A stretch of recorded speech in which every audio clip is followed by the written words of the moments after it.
Buenas noches. ¿Cómo están? ¿Tienen ganas de aprender? ¿Sí? ¿Trajeron cuaderno? ¿Trajeron lapiceras? Mire que acá vamos a pasar algunas frases puntuales nada más.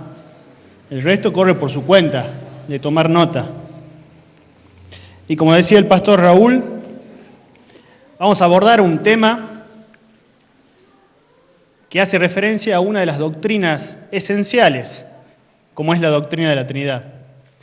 Y que a la vez entender y conocer y profundizar sobre la doctrina de la Trinidad nos va a ayudar para poder luego conocer otras doctrinas también esenciales, como por ejemplo la doctrina del Padre, la doctrina del Hijo, la doctrina del Espíritu Santo, la doctrina de la salvación, que ninguna de ellas, sin tener un previo conocimiento de lo que es la doctrina de la salvación, sería muy complicado entenderla y comprenderla. Vamos a comenzar leyendo la palabra de Dios. Les invito a que puedan buscar el libro de Salmos. Vamos a leer el capítulo 2, vamos a leer todo el capítulo 2 de manera corrida.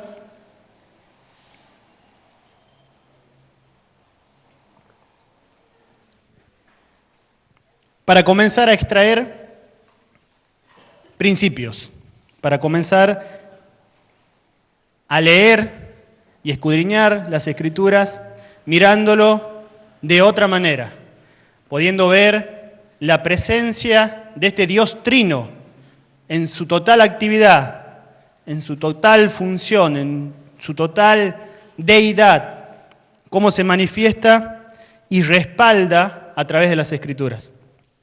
Salmo 2. Comienza con una pregunta, dice: ¿por qué se amotinan las gentes y los pueblos piensan cosas vanas? Se levantarán los reyes de la tierra y príncipes consultarán unidos contra Jehová y contra su ungido, diciendo: rompamos sus ligaduras y echemos de nosotros sus cuerdas. El que mora en los cielos se reirá, el Señor se burlará de ellos. Luego hablará a ellos en su furor y los turbará con su ira. Pero yo he puesto mi rey sobre Sión, mi santo monte. Yo publicaré el decreto. Jehová me ha dicho: mi hijo eres tú. Yo te engendré hoy. Pídeme y te daré por herencias las naciones, y como posesión tuya los confines de la tierra. Los quebrantarás con vara de hierro, como vasija de alfarero los desmenuzarás. Ahora pues, oh reyes, sed prudentes, admitid amonestación, jueces de la tierra. Servid a Jehová con temor y alegraos con temblor. Honrad al Hijo para que no se enoje y perezcáis en el camino, pues se inflama de pronto su ira. Bienaventurados todos los que en Él confían. Y ahora vamos a leer Isaías, capítulo 11 de Isaías.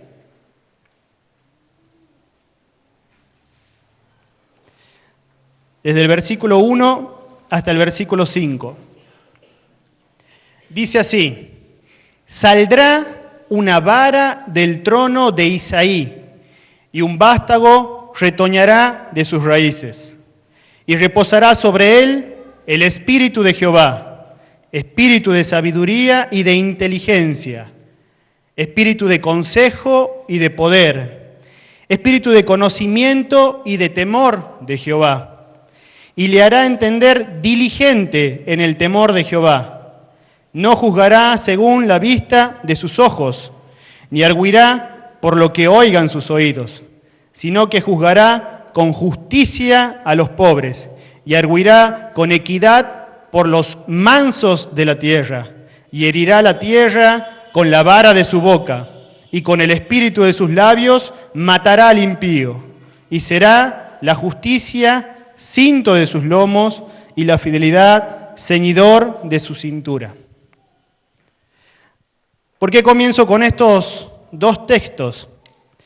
Porque comenzar a hablar de la doctrina de la Trinidad, haciéndolo desde el Nuevo Pacto o Nuevo Testamento, puede resultar para los que están en contra de la doctrina de la Trinidad, los conocidos como los antitrinitarios, puede resultar una manera de sustentar el concepto de Trinidad sobre el Nuevo Pacto, haciendo referencia que obviamente si el Nuevo Pacto comienza a hablar de Jesús y comienza a hablar de la deidad de Jesús, entonces sustentarlo con el Nuevo Pacto sería casi obvio, porque aquellos que escribieron la mayoría de las cartas son personas que creían y que habían vivido, en algunos casos, con Jesús.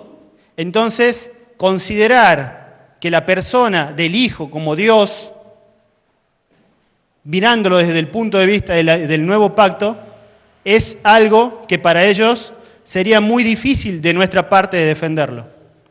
En cambio, cuando comenzamos a estudiar la doctrina de la Trinidad, basándonos también, no solamente en el Nuevo Pacto, sino también en el Antiguo Pacto, podemos comenzar a hacer una defensa de que esta doctrina es totalmente bíblica. Cuando comenzaba, recién el pastor Raúl decía de que ustedes van a poder tomar nota y si se le ocurre alguna pregunta, la van a poder dejar para que nosotros después la contestemos el próximo jueves. Pero antes, cuando comenzaba, ya de entrada nomás, vino la primera, no pregunta, pero sí la primera frase. La Trinidad no aparece textualmente en la Biblia. Y yo le dije, es cierto. La palabra Trinidad, si la buscamos en el texto como nosotros lo tenemos hoy, no aparece. Esto no significa que no sea bíblico. Y de eso se trata este estudio que vamos a comenzar a partir de esta noche. Uno de los objetivos es que nosotros podamos tener los argumentos a través de la palabra de Dios para poder defender el concepto de la doctrina de la Trinidad. Porque también vamos a estudiar y analizar que hay diferentes corrientes de doctrinas herejes o de doctrinas falsas que son totalmente antitrinitarias.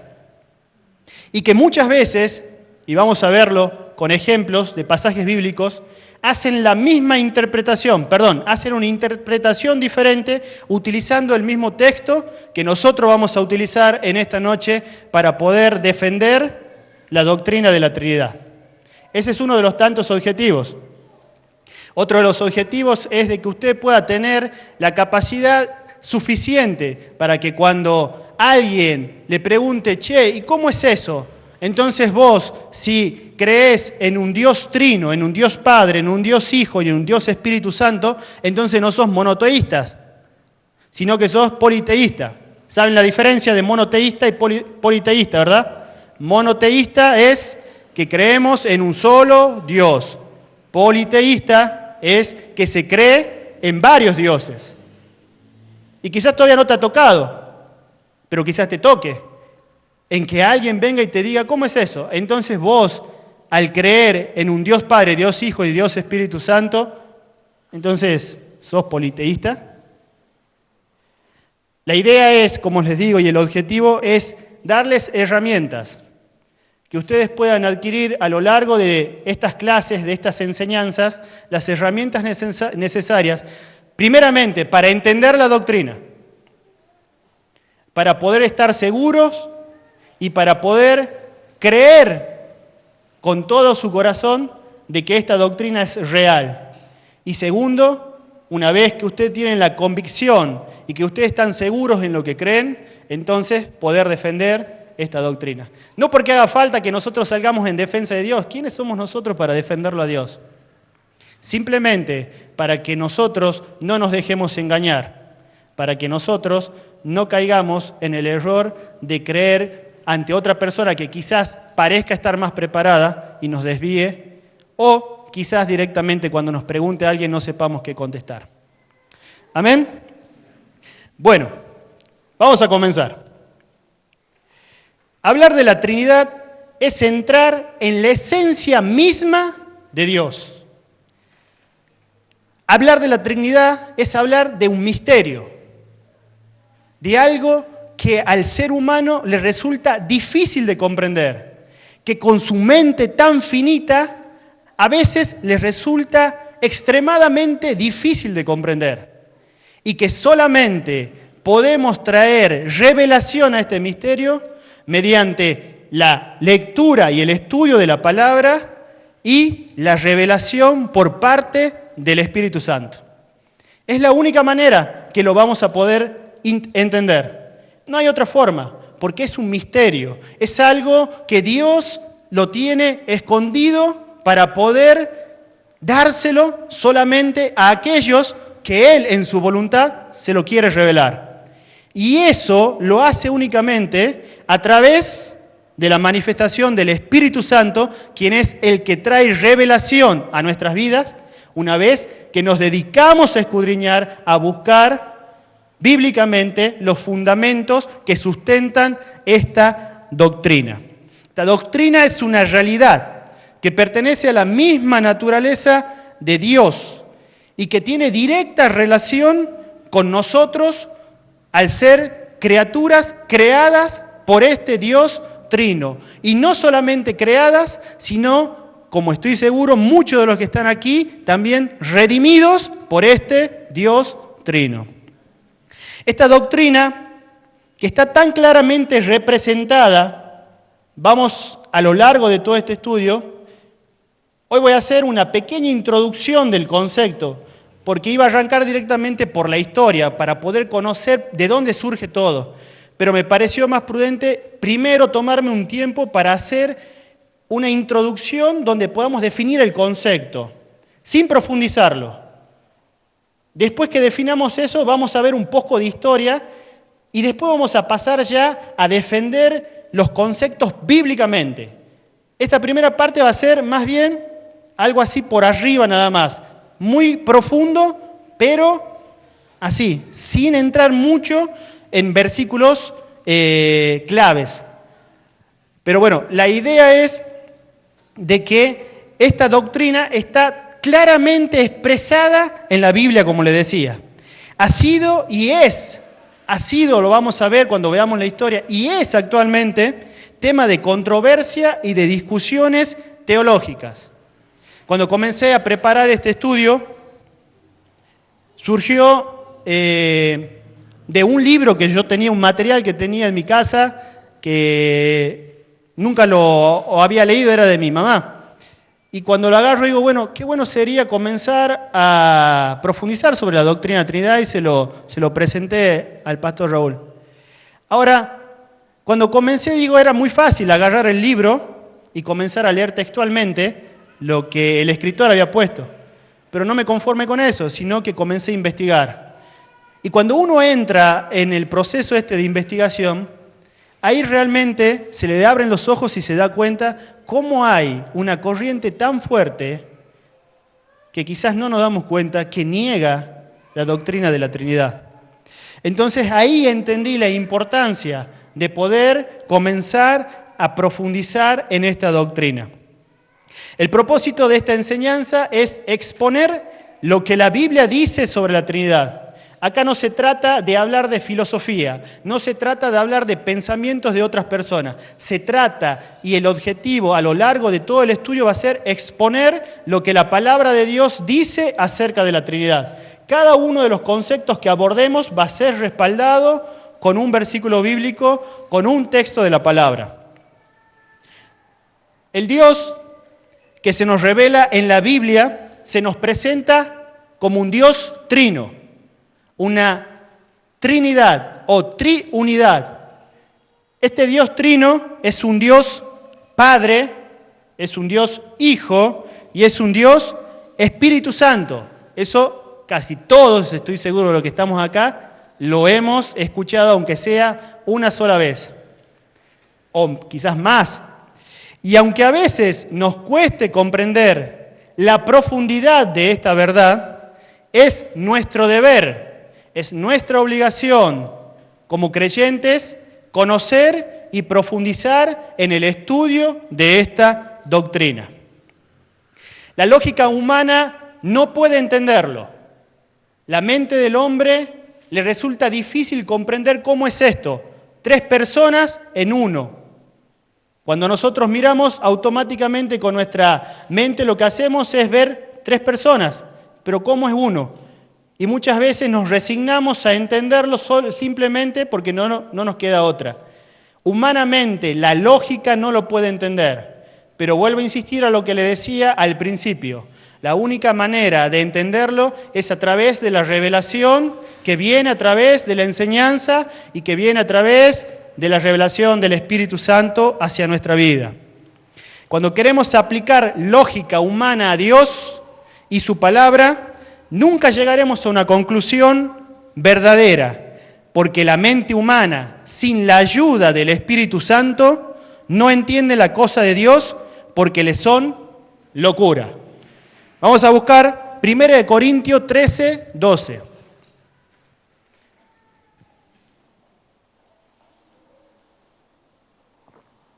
Entenderlo o intentar entenderlo por nuestras propias fuerzas es difícil, casi imposible. A nuestra mente le cuesta horrores, pero cuando la ayuda del Espíritu Santo se manifiesta, las cosas espirituales comienzan a revelarse a nuestras vidas. 1 Corintios 13, 12. Dice así, Pablo escribía: porque hoy, vemos por espejo, oscuramente, mas entonces veremos cara a cara. Ahora conozco en parte, solamente una parte, pero entonces conoceré cómo fui conocido. Entonces entendemos que hay muchas cosas que son misterios, son cosas que están guardadas, son cosas que son difíciles de entender. Y esta doctrina es una de esas. La mente humana es tan finita que resulta a veces por sí sola difícil de entender. Una de las personas que a lo largo de la historia defendieron la doctrina de la Trinidad fue justamente Agustín de Hipona. ¿Saben quién es? San Agustín, más conocido como San Agustín. Agustín de Hipona. ¿Hipona por qué? Porque Hipona era la ciudad donde él venía, en África. San Agustín, o Agustín, fue uno de los defensores que, si bien entra casi ya en la última parte de estas discusiones que se habían armado, que lo vamos a estudiar más adelante, en defensa de la doctrina de la Trinidad, una vuelta hace la siguiente alegoría. Y quizás muchos ya la han escuchado. Pero él contaba, y algunos creen que realmente pasó, y otros creen que fue solamente un ejemplo que él dio. Yo me inclino más bien porque fue un ejemplo, pero que a la vez es muy ilustrador. Y él hacía este comentario. Dice que una vuelta él iba caminando por la orilla de una playa. Su cabeza daba vueltas y vueltas porque había comenzado a profundizar y a estudiar las doctrinas. Había comenzado a profundizar la doctrina de la Trinidad, la doctrina del Padre. Eran cosas muy profundas, misterios, que quizás hasta ese momento le causaba hasta dolor de cabeza, porque le costaba entenderlas. Y en lo que él iba caminando por la orilla de esa playa, pensando y tratando de entender, de solo está su mirada se posa en un niño que lo que hacía era salir corriendo hacia el mar con una cubeta, con un balde, juntaba agua del mar y volvía corriendo y lo tiraba dentro de un hoyo que había en la playa. Esto le llamó mucho la atención a Agustín y se acercó aún más para estar seguro de lo que estaba mirando y aparte para preguntarle al niño qué es lo que estaba haciendo. Entonces Agustín se acerca a este niño y le dice: ¿me puedes decir qué es lo que estás haciendo? Y el niño le dijo, ¿que no te das cuenta? Estoy trayendo toda el agua del mar y poniéndola en este hoyo. Entonces Agustín le dijo, niño, ¿cómo piensas de que puedes poner tanta cantidad de agua en este pequeño hoyo? Y el niño le contestó, ¿y tú cómo piensas que en tu mente tan finita puede entrar tanta sabiduría de parte de Dios? ¿Cómo piensas que todo el conocimiento de ese Dios tan grande, tan poderoso, tan inmenso, puede caber en una mente tan finita? Un Dios tan infinito en una mente tan finita. Quizás para algunos diga, bueno, entonces esto es un consuelo, ya con esto no sigo escudriñando, no sigo estudiando, o me conformo en no entender. No era esa la idea. La idea era que él tenga tranquilidad y no se afane tanto y se preocupe en demasía por querer de solo estar, incorporar tantos conocimientos. Querer y anhelar conocer doctrinas bíblicas es un buen anhelo, pero a veces el querer hacerlo de una manera muy acelerada puede producir en la vida del ser humano confusiones que lo lleven a herejías. Muy bien, entonces decimos que la lógica humana le cuesta, no puede entender esta doctrina. Ahora cuando interviene el Espíritu Santo, la luz viene a nuestras vidas. Pablo escribe en 1 Corintios 13:12 lo que acabamos de leer, ese versículo. De que hay cosas que hoy quizás no las vamos a entender y que dentro de un tiempo o quizás en la eternidad, como hablábamos anoche, si Dios en su voluntad quiere hacerlo, lo vamos a entender. Y quizás si Él no quiere hacerlo, no lo vamos a entender. Pero la cuestión trinitaria siempre, más que nada en los primeros años de la Iglesia, generó muchas controversias. Controversias que inclusive fueron muy reñidas, discusiones tremendas, donde grandes teólogos y estudiosos de la palabra se enfrentaban cara a cara para defender su posición. ¿Y esto a qué se debe? Se debe a la importancia del asunto y a las convicciones que cada creyente tiene que tener. La discusión tenía que ver con el interés básico de todo creyente, que es su salvación. Por lo cual, la pregunta fundamental y primera pregunta de esta noche es, ¿puede salvarnos cualquier tipo de Dios? ¿Qué opinan ustedes? ¿Puede salvarnos cualquier tipo de Dios? La respuesta es clara y contundente. No. La respuesta es no. Solamente el Dios de la Biblia, el Dios Trino, Padre, Hijo y Espíritu Santo, puede salvarnos. Primer concepto importante de la noche. Primer concepto que es uno de mis objetivos que a ustedes se le graben a lo largo de este estudio. Solamente el Dios de la Biblia, que se presenta como un Dios trino, Padre, Hijo y Espíritu Santo, es el único que puede activar el plan de salvación para nuestras vidas. ¿Amén? ¿Vamos bien hasta ahí?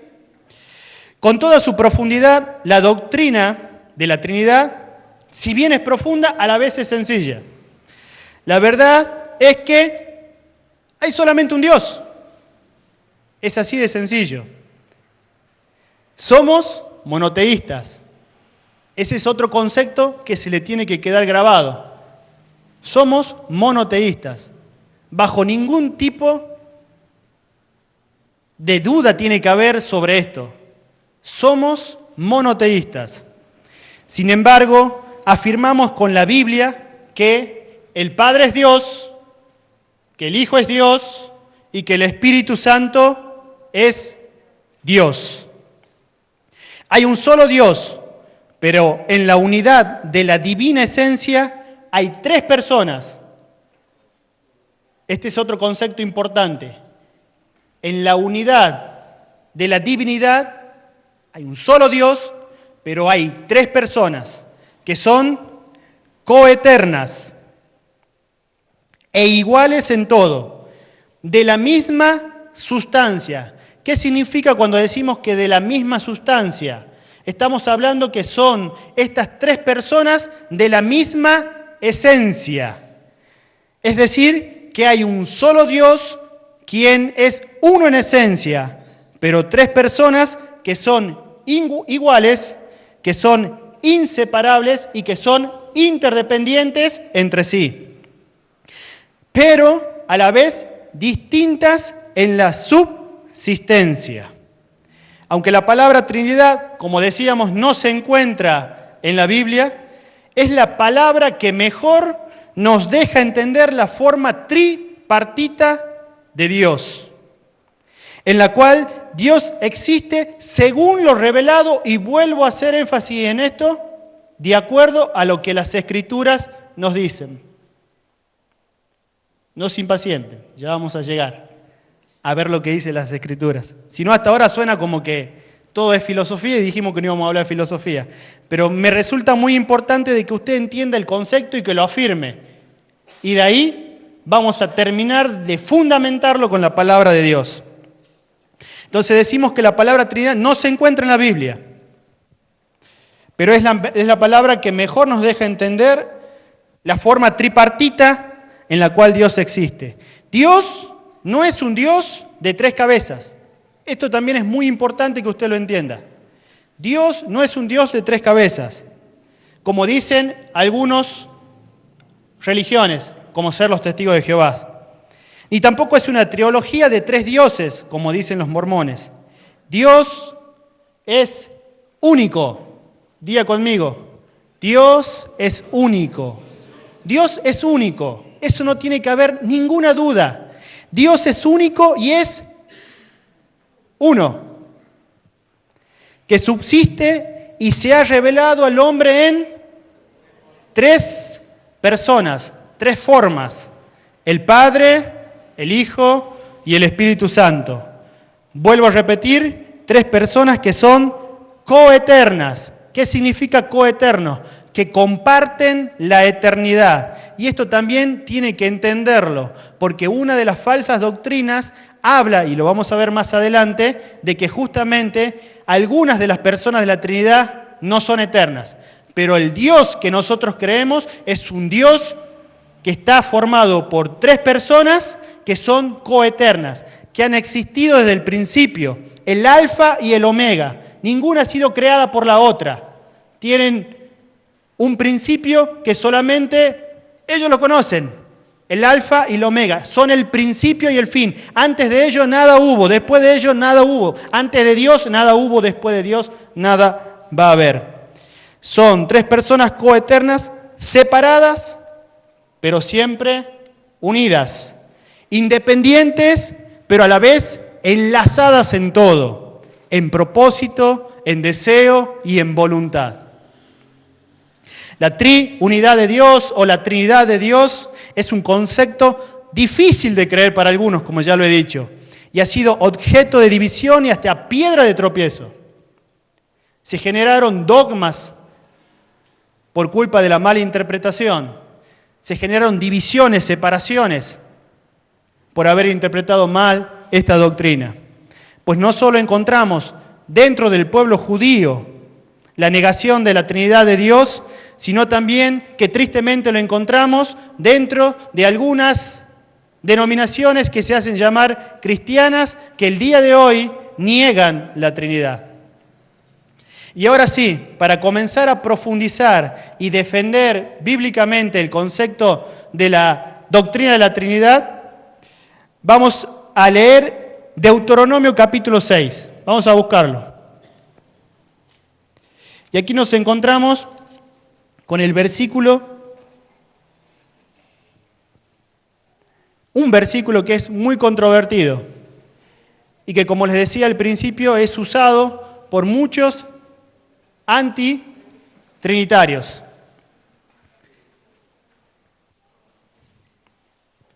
Capítulo 6, desde el versículo 1 en adelante. Estos pues son los mandamientos, estatutos y decretos que Jehová vuestro Dios mandó que os enseñase, para que los pongáis por obra en la tierra a la cual pasáis vosotros para tomarla, para que temas a Jehová tu Dios, guardando todos sus estatutos y sus mandamientos, que yo te mando, tú, tu hijo y el hijo de tu hijo, todos los días de tu vida, para que tus días sean prolongados.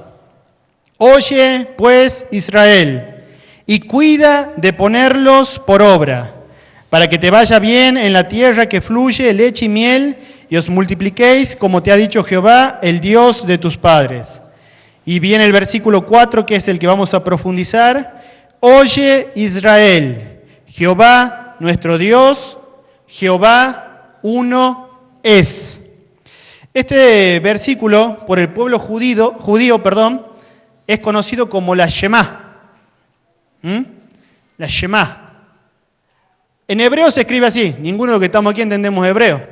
Es el único que puse en hebreo, así que no se preocupe, no lo copie. Pero, cuando hacemos una traducción, sería lo que dice acá. Shema Israel, Adonai, Eloheinu, Adonai Echad. Shema Israel. ¿Qué significa Shema Israel? Escucha Israel, oye Israel. Adonai Eloheinu, el Señor nuestro Dios. Adonai Echad, el Señor uno es. Hasta ahí es un versículo profundo, pero que leyéndolo a simple vista es como que nos complica más todavía la doctrina, porque no vemos en esas palabras las tres personas de la Trinidad. Ahora, si bien comenzamos a profundizar en algunas palabras, en su etimología, palabras que son claves, comienza a llegar la luz a nuestros ojos y podemos llegar a defender esta doctrina bíblicamente. Hay una palabra que está ahí, que es Eloheinu. ¿La ven? Eloheinu. Escuche porque esto no lo puse ahí. Toma nota. Deriva de la palabra Elohim. Esta palabra ya la han escuchado. Deriva de la palabra Elohim. Este es uno de los nombres de Dios y es la forma plural. Y esa es una palabra clave. Es la forma plural de Eloha, que significa poderoso, fuerza o poder, y que es traducido en las Biblias como nosotros la tenemos actualmente, como Dios. Es decir, que los que tradujeron la palabra, cada vez que encontraron en el escrito original en hebreo la palabra Elohim, la tradujeron como Dios. Es decir, este nombre nos demuestra la pluralidad del único Dios de Israel. Y esa palabra es clave. Pluralidad del único Dios de Israel, que es mencionado 2346 veces en toda la Escritura. Elohim, Eloheinu. Primera palabra clave. Y la segunda palabra clave es Echad, o Echad. Se escribe también así. ¿Y qué significa? Esta palabra, que en este escrito es traducido como uno, el Señor uno es la traducción, Adonai es el Señor, Echad uno es. En esta traducción, Echad significa uno, por lo cual los que defienden que la doctrina de la Trinidad no es bíblica dicen, bíblicamente está haciendo referencia que existe un solo Dios. No existe una pluralidad, no existen tres personas, es uno solo.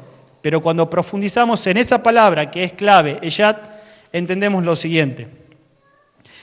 Esta palabra que es traducida como uno, tome nota, es usada con frecuencia para describir una unidad compuesta.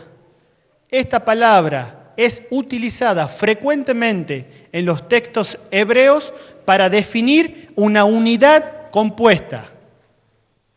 La palabra Ejad significa una sola unidad compuesta. Esa sería la traducción a nuestro idioma. Una sola unidad compuesta. Un solo conjunto, un solo todo. Por ejemplo, la palabra Ejad, aparte de haber sido utilizada en este versículo, también es utilizada en otro versículo que es muy conocido por todos nosotros, que es Génesis capítulo 2, versículo 24. Usted tome nota y yo lo voy a leer, no lo busque, que dice así: dejará el hombre a su padre y a su madre y se unirá a su mujer. ¿Se acuerdan de ese versículo? Dejará el hombre a su padre y a su madre y se unirá a su mujer y serán una sola carne. En el texto original, cuando pone una sola carne, está utilizando la palabra en hebreo Ejad, unidad compuesta. ¿Y qué significa esto? Es decir, una sola unidad de dos personas, el esposo y la esposa, el marido y la esposa, iba a decir la marida, era para que se rían un poco. El esposo y la esposa, una unidad compuesta, una sola carne. El esposo, al ser una sola carne con su esposa, no deja de ser una sola persona. Eduardo se casó con Sara, son una sola carne, pero Eduardo es una sola persona, es una unidad compuesta. Sara se casó con Eduardo y no deja de ser una sola persona, pero a la vez ambos son una sola carne, una unidad compuesta. La palabra que se utiliza en este versículo es Ejad, que es la misma que se utiliza en Deuteronomio 6:4. Es decir, que para la matemática de Dios, que es totalmente diferente a la matemática que nosotros conocemos, 1 más 1 es... ¿Cuánto? 1 más 1 es 1. 1, esposo, más 1, esposa, ¿cuánto es? 1. Nos cuesta, lógicamente nos cuesta. Y están peleando ahí, están sentados y su mente comienza, no puede ser, 1 más 1 es 2. La matemática de Dios no tiene lógica. Ejad, una unidad compuesta. Nuestro Dios es Elohim, el Dios todopoderoso. Y es uno solo, Ejad, una unidad compuesta. Entonces, si estamos hablando de Elohim, un Dios plural, ¿qué está haciendo referencia? A que cuántas personas componen la deidad. 3. Y cuando habla de Ejad, está fundamentando que esas 3 personas hacen una unidad compuesta. ¿Lo entendió? Algunos me miran con cara como diciendo, ¿para qué nos metemos en estas cosas, no? Muy bien, entonces, la matemática de Dios decía que 1 más 1 es 1. Y ahora, ¿cómo lo llevamos esto a la doctrina de la Trinidad? Entonces, si aplicamos este mismo criterio, tenemos Dios Padre, Dios Hijo, Dios Espíritu Santo. 1 más 1 más 1, ¿cuánto es? Muy bien, están atentos. Ahí está el machete. Qué bonito que ha sido, ¿no? Son 3 personas. Dios es una sola unidad compuesta. Son 3 personas divinas que forman un solo Dios. En esto no tiene que haber ninguna duda. No tiene que haber lugar para la confusión. No tiene que en ningún momento dudar en este concepto. Estamos hablando de un solo Dios que está formado por 3 personas que son coeternas, que tienen los mismos atributos, y lo vamos a ver clases más adelante, y lo vamos a respaldar bíblicamente. Es un solo Dios formado por 3 personas. Y vamos a fundamentarlo también con 4 versículos bíblicos. Génesis 1:1. En el principio creó Dios, Elohim, ¿se acuerdan? Creó Dios, Elohim, los cielos y la tierra. Génesis 1:26. Entonces dijo Dios, hago al hombre a mi imagen conforme a mi semejanza. ¿No? ¿Cómo dice? Hagamos, porque está hablando un Dios plural, está hablando Elohim. Entonces dijo Dios, hagamos al hombre a nuestra imagen conforme a nuestra semejanza. Está hablando de la pluralidad de Dios, de las tres personas. Génesis 1:26, Génesis 3:22. Y dijo Jehová Dios, he aquí el hombre es como yo. ¿Cómo dice? Como uno de nosotros. ¿Por qué está hablando en primera persona y después cambia al plural? Porque evidentemente, y respaldando esto bíblicamente, Dios es un Dios en tres personas. Una unidad compuesta, coeterna. Y capítulo 11, versículo 7 del Génesis, dice, ahora pues, descendamos y confundamos allí su lengua.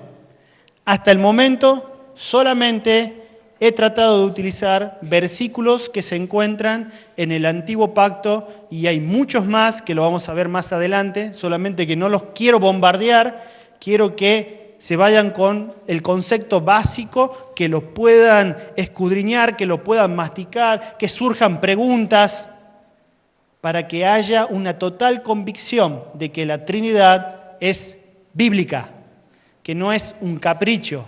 Está respaldada y sustentada por la palabra de Dios. No es un invento del hombre, no es una herejía. Es una doctrina totalmente bíblica. Esto que acabamos de ver solamente ha sido la introducción. Es como que hicimos como Agustín, solamente que en lugar de mirarlo al chiquito, nos acercamos al mar y nos mojamos un día de mucho calor un poquito el pie. Nada más. Es muy pequeñito lo que acabamos de estudiar. Más adelante va a ser más profundo. Ahora bien, esta primera parte quiero hablarte del origen, que es esto, la definición. Pero también quiero hablarte lo que sucedió en la historia. Porque es muy importante que conozcamos qué es lo que ha pasado a lo largo de los años. Y cuando conocemos lo que ha pasado a lo largo de los años, podemos entender que muchas cosas de las que vemos hoy no son nuevas. Salomón dijo que no hay nada nuevo debajo del sol, nada. Por lo cual, muchas cosas de las que hoy nosotros las conocemos con un nombre, ya existían doctrinalmente con otro nombre. Vamos a pasar entonces en esta segunda parte. ¿Está cansado? Qué pregunta, ¿no? Siempre dicen que no, pero hay algunos que pueden estar cansados. Vamos a pasar a la segunda parte, la historia. ¿A cuántos les gusta la historia? A ver. Che, qué poco que le gusta la historia. Yo la materia que mejores notas me sacaba en la escuela era historia. Historia y geografía era lo que más me apasionaba. Lengua, no, lengua no. Pero vamos a ver un poco de historia. A los que no les gusta la historia, esfuércese un poco ahora. Y a los que les gusta la matemática y han quedado complicado con el 1 más 1 es igual a 1, se van a tener que esforzar más. Después de que la iglesia, vamos a ver un poquito de historia. Después que la iglesia estableció el canon de la Escritura, la Biblia como nosotros la conocemos hoy, este compendio de libros, Biblia. También hay una doctrina bíblica que también la vamos a estudiar, es otra doctrina que hay. Después que la iglesia estableció el canon de las Escrituras y su autoridad, la autoridad de la palabra de Dios, la doctrina de la Trinidad fue una de las primeras que la iglesia primitiva se ocupó de definir. Necesitaban los primeros cristianos imperiosamente definir esta doctrina. ¿Por qué? Ya lo vamos a ver. Pero aún así se tardó alrededor de 4 siglos. ¿Cuántos son 4 siglos, estudiosos? ¿Cuántos? 400 años tardaron, discutieron. Y lo importante de esto cuando estudiaba era, haciendo un paréntesis ahora, me ponía a pensar, ante tanta, porque vamos a leer las distintas doctrinas, ante tanta confusión, ante tantas herejías, ante tanta desvirtuación de la sana doctrina, cómo Dios, en su amor hacia su propia palabra, despertó en el corazón de seres humanos, así como nosotros de carnes y huesos, el anhelo de escudriñar y de aprender y de entender y de conocer y de defender la sana doctrina. Y hoy vivimos tiempos así, en los cuales la sana doctrina es lo que menos se predica. ¿Se encenderá dentro de nuestro corazón ese mismo anhelo? Amados, quiero decirle que si ese anhelo es algo que se enciende dentro nuestro, el Espíritu Santo se va a encargar de darte las herramientas necesarias para poder estudiar, para poder afianzar cada concepto de cada doctrina bíblica. Pero esto se despertó en el corazón de estos varones.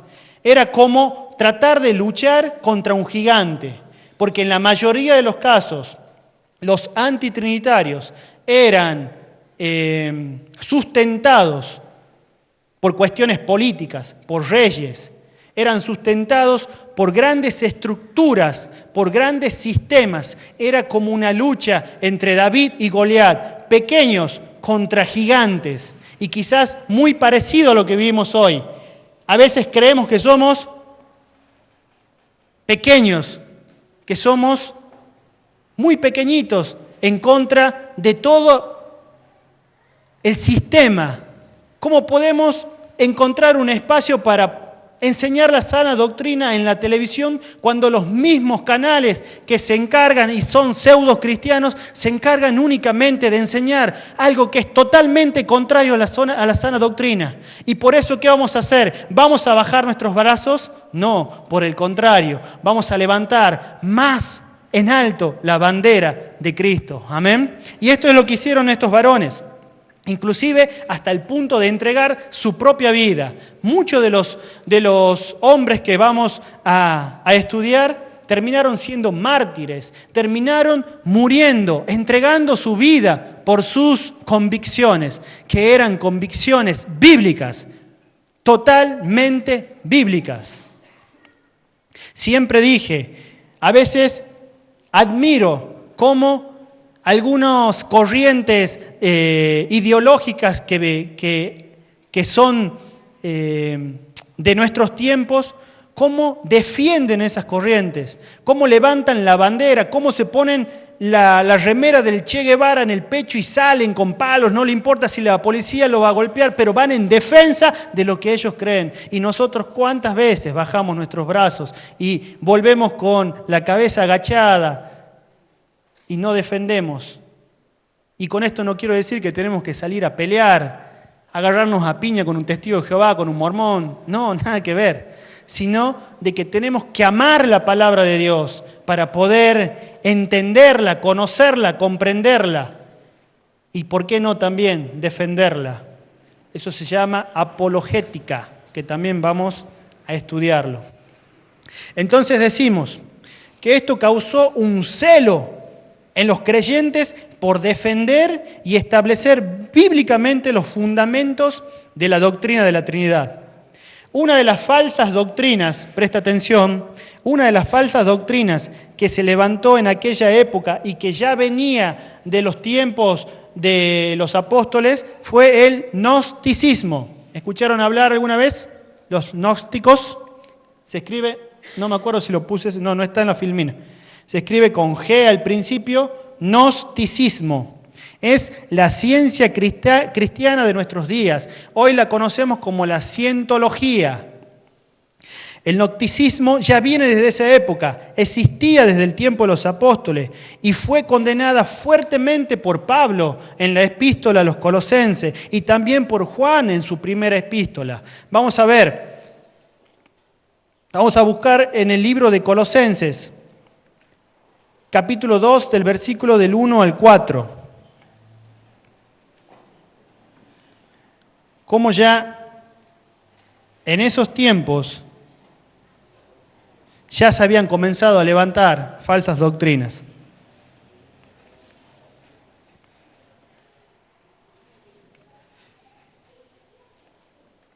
Colosenses capítulo 2, versículo 1 al 4. ¿Lo tiene?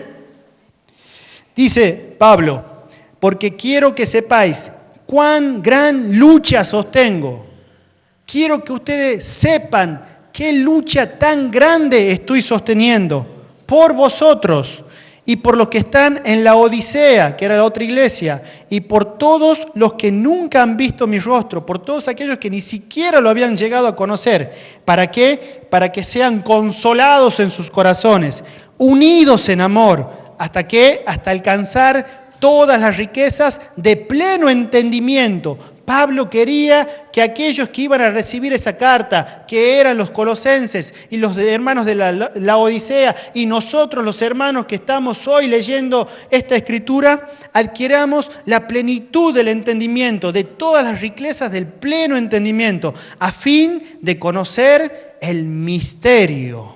A fin de conocer el misterio de Dios el Padre y de Cristo, en quien están escondidas todos los tesoros de la sabiduría y del conocimiento. Y esto lo digo para que nadie os engañe, para que nadie te engañe con palabras persuasivas. Estudiar esta sana doctrina nos garantiza o nos va a garantizar de que ninguna persona va a venir a tu vida y te va a engañar con palabras persuasivas. Porque muchas veces pueden sonar muy lindas y muy convincentes, pero no provienen de Dios. Colosenses capítulo 2, versículo del 8 al 10. Mirad que nadie os engañe. Vuelve a hacer hincapié Pablo. Estaba muy preocupado, estaba muy interesado en que esto le quede claro a la iglesia de los colosenses. Mirad que nadie os engañe por medio de filosofías y huecas sutilezas, según las tradiciones de los hombres, conforme a los rudimentos del mundo y no según Cristo. Porque en Él, en Cristo, habita corporalmente toda la plenitud de la deidad. ¿Qué estaba haciendo? Estaba defendiendo la divinidad de Cristo, que estaba siendo puesta en juicio, en tela de juicio, justamente por esta secta de los gnósticos. En Él habita corporalmente toda la plenitud de la deidad y vosotros estáis completos en Él, que es la cabeza de todo principado y toda potestad. Precisamente el alcance de la epístola a los colosenses es demostrar el objetivo de esta epístola. Si bien podemos extraer muchos principios ricos, pero Pablo lo que quería hacer era demostrar que toda la esperanza de la redención, de la salvación del hombre, se funda solamente en Cristo. No hay otro camino, no hay otra escape, otro atajo, es solamente en Cristo, en el cual están toda la plenitud, en el cual solamente podemos alcanzar la plenitud, las perfecciones y toda la suficiencia. Él está advirtiendo a los colosenses, como nos está advirtiendo a nosotros que estamos tomando lectura de esta palabra hoy en día, contra las artimañas de los maestros en ese momento judaizantes y contra las nociones de sabiduría carnales e invenciones y tradiciones humanas que no armonizan con la confianza total en Cristo. Lo que estaba diciendo Pablo: no se dejen engañar, no permita que nadie los confunda, no permitan que cualquiera que venga a hablar con doctrinas que no provienen de Dios le llenen la cabeza con falsas doctrinas.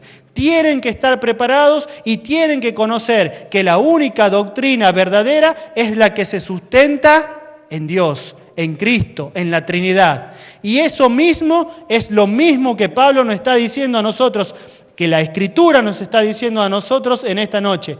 No nos tenemos que dejar engañar ni irnos por cualquier lado en persecución o en busca de falsas doctrinas que pueden resultar muy lindas para nuestros oídos, que pueden resultar muy lindas para nuestros ojos, pero que no son la sana doctrina de Dios.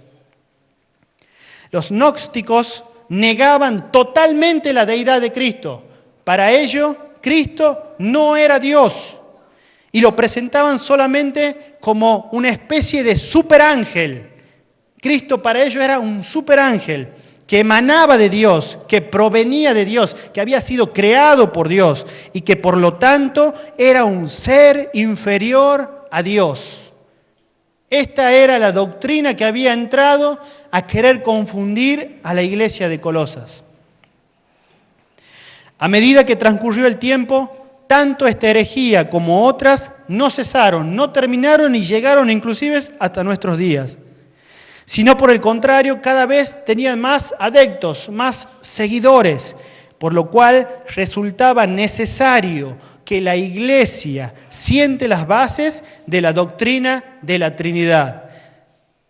Entonces, estos hermanos que tenían el celo por defender la sana doctrina, comenzaron a escudriñar y comenzaron a formar y establecer las bases para la doctrina, que es la que estamos estudiando en esta noche.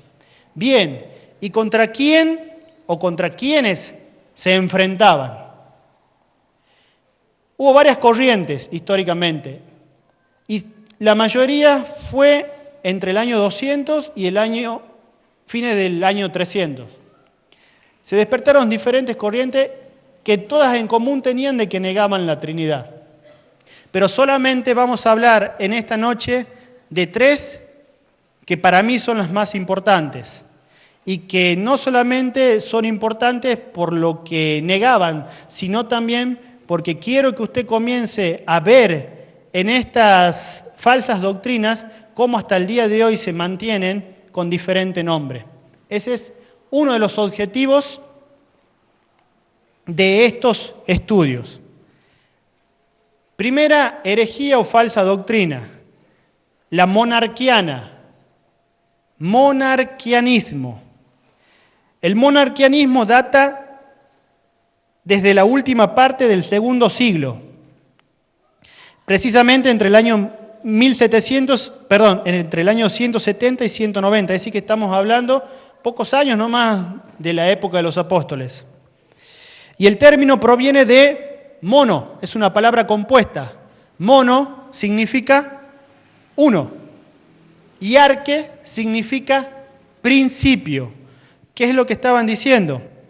En principio, las intenciones, y esto es otro que hay en común, por eso es la importancia de conocer la sana doctrina, no solamente cuando hablamos de la doctrina de la Trinidad, sino de las diferentes doctrinas que vamos a estudiar. Porque en principio hay una cosa común entre todas estas falsas doctrinas. Todas surgieron con una buena intención. Todas surgieron. Los que la promovieron, la pusieron en práctica pensando que lo que estaban haciendo era bueno, era en defensa de algo.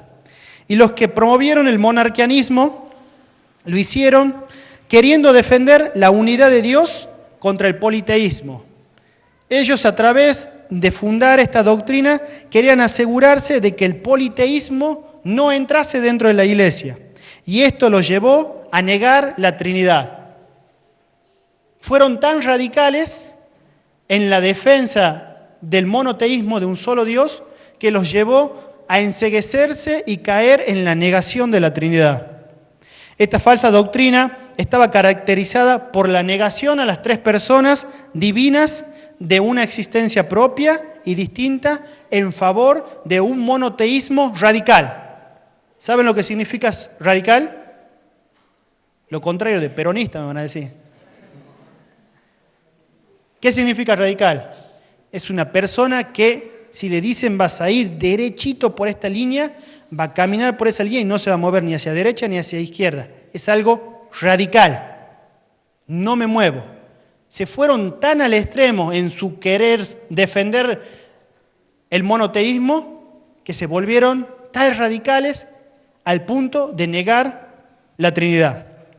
El monarquianismo hunde sus raíces en aquel judeo-cristianismo, en aquellos judíos de los primeros tiempos que se empecinaban en querer judaizar en lugar de cristianizar. La gran lucha que tuvo Pablo con Pedro. Pedro quería judaizar hasta que vino la revelación de parte de Dios de que también la palabra era revelada para los gentiles. Pero a algunos les costaba en su cabeza llena de doctrina judía entender cómo eso que para ellos que creían que era los únicos que podían recibir, que era la salvación de parte de Dios, podía ser compartida con el resto de los seres humanos que ellos denominaban gentiles. Entonces, esta doctrina se hunde mucho sus raíces en el judeocristianismo, escandalizado por el anuncio de la divinidad de Cristo. Los judíos no podían entender, se negaban firmemente, se negaban rotundamente a creer que Cristo era el Mesías que ellos habían estado esperando por tantos años. Bajo ningún concepto, ese hombre había sido el Mesías que Dios había mandado. Para ellos, Cristo no era Dios. Y el monarquianismo tenía sus raíces puestas en esta creencia. Pero bien, de esta línea, y esta parte me interesa, deriva el monarquianismo modalista. Eso creo que no está puesto. No, sí está un pedacito nada más.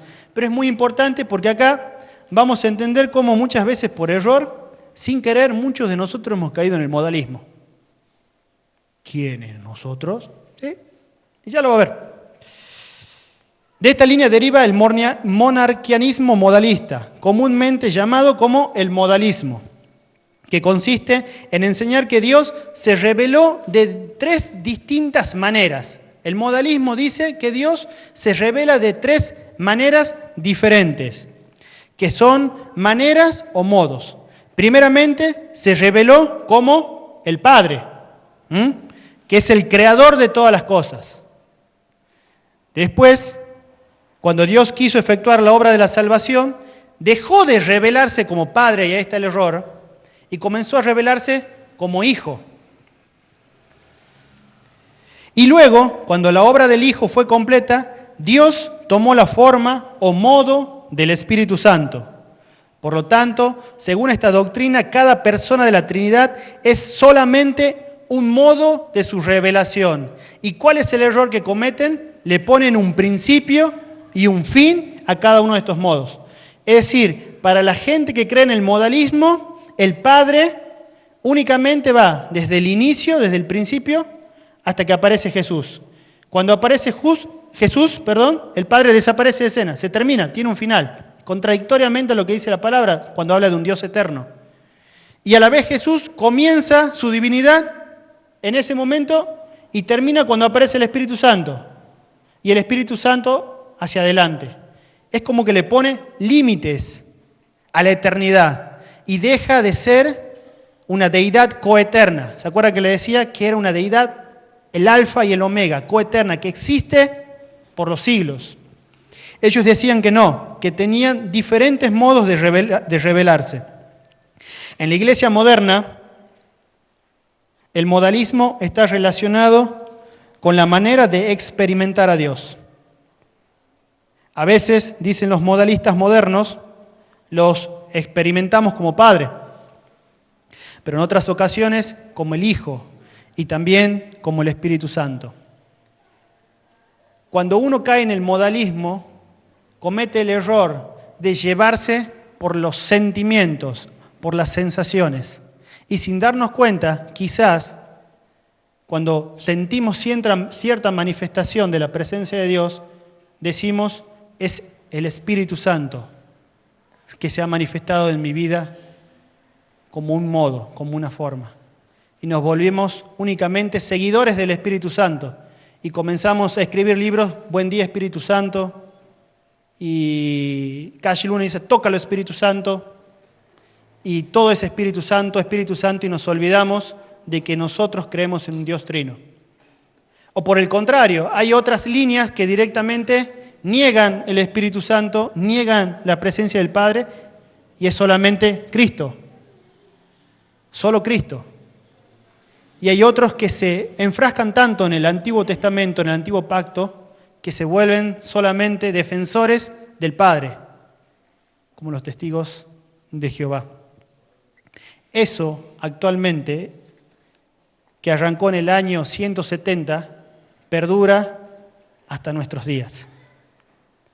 Grupos actuales que sostienen esta herejía son, por ejemplo, las iglesias pentecostales unidas, no todas, pues si no después es una línea de las iglesias pentecostales, las apostólicas unidas, no, si no después no me deja entrar más, no puedo predicar.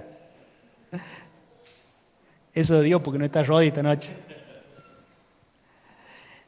Las iglesias pentecostales unidas es un grupo muy fuerte.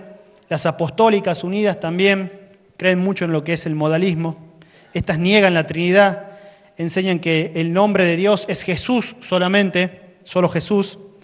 Estas iglesias modalistas con frecuencia acusan a los trinitarios, a los que defienden la Trinidad, de enseñar tres dioses y nos dicen que somos politeístas.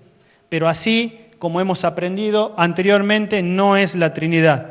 La correcta enseñanza de la Trinidad, y eso vuelvo a recalcar, es objetivo principal en esta noche que nosotros entendamos. La correcta enseñanza de la Trinidad es que es un Dios en tres personas eternas y coexistentes, que son el Padre, el Hijo y el Espíritu Santo. ¿Le queda claro eso? ¿Amén? Muy bien. Entonces estaba el monarquianismo. Y de ahí viene otra rama que fue muy fuerte, el arrianismo. ¿Por qué se llama arrianismo?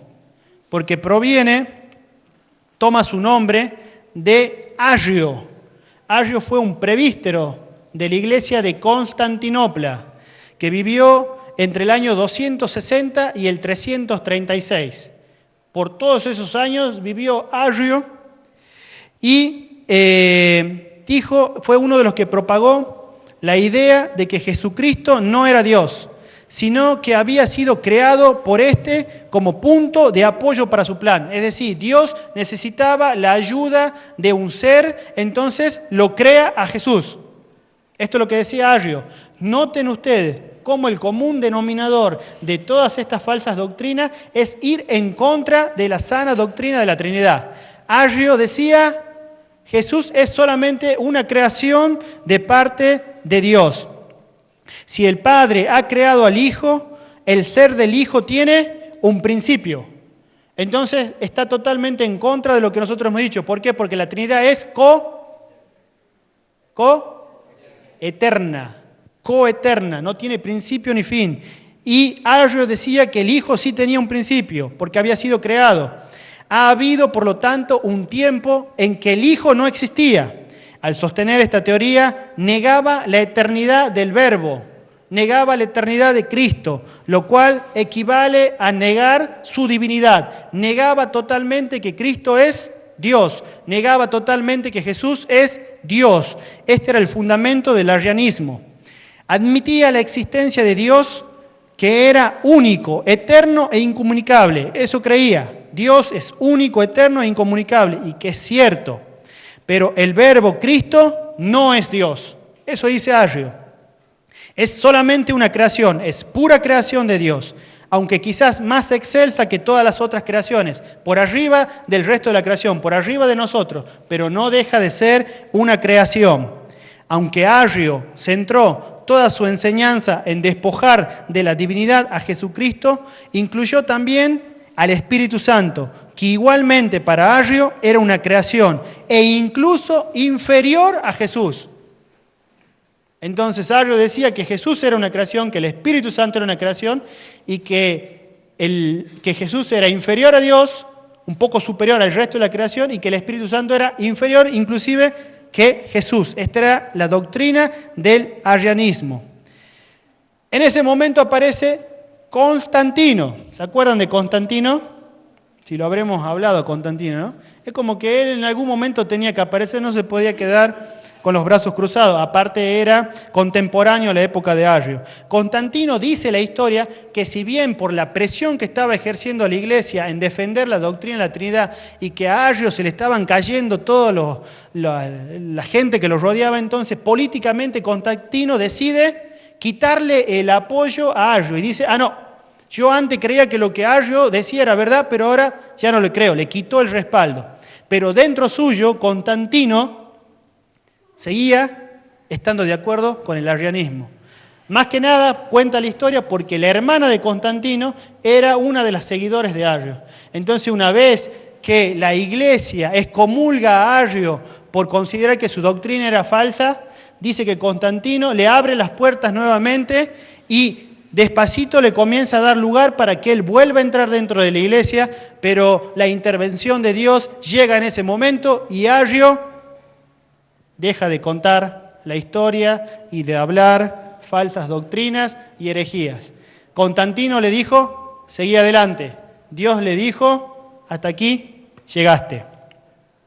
Constantino gradualmente relajó su posición anti-arriana bajo la influencia de su hermana, quien tenía simpatías arrianas.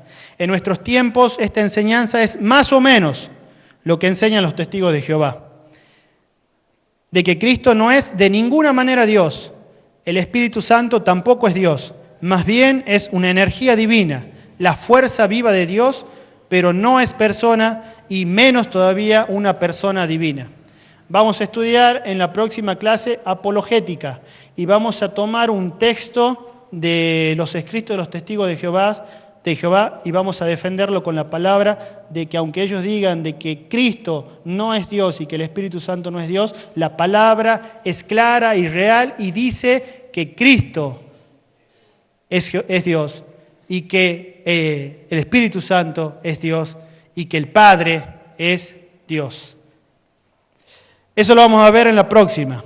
Y de ahí venimos a la última, que es el macedonianismo. Complicado, ¿no? Bueno, sí. Walter también ha sido histórico y ustedes estaban. Lo que sí, yo no le estoy dando cafecito. Vamos a tener que poner café para la próxima. El macedonianismo es muy importante. Resulta un poco engorroso, un poco pesado. ¿De qué me sirve? Pero cuando comiencen a profundizar se van a dar cuenta de lo importante que es conocer todo esto.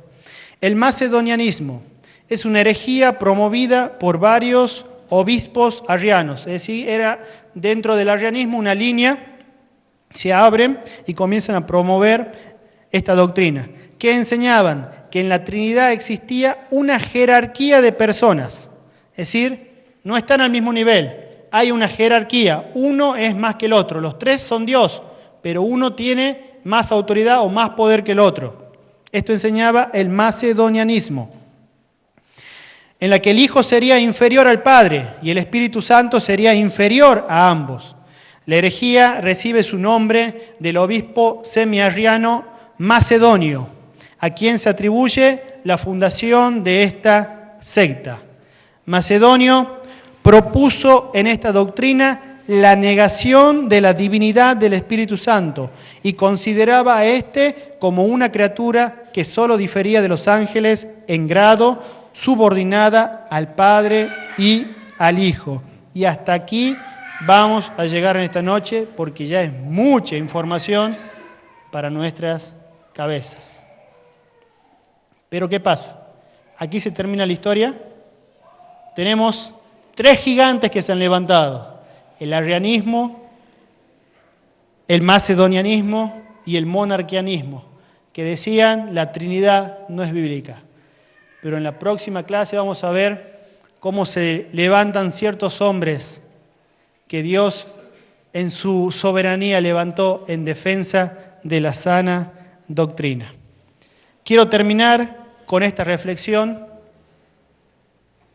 para que podamos llevarnos un concepto final de lo que hemos estudiado en esta noche.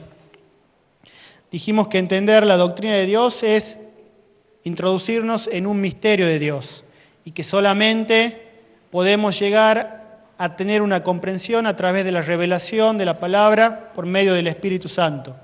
Nuestra lógica nunca lo va a entender, nuestra mente finita le cuesta entender lo infinito de Dios.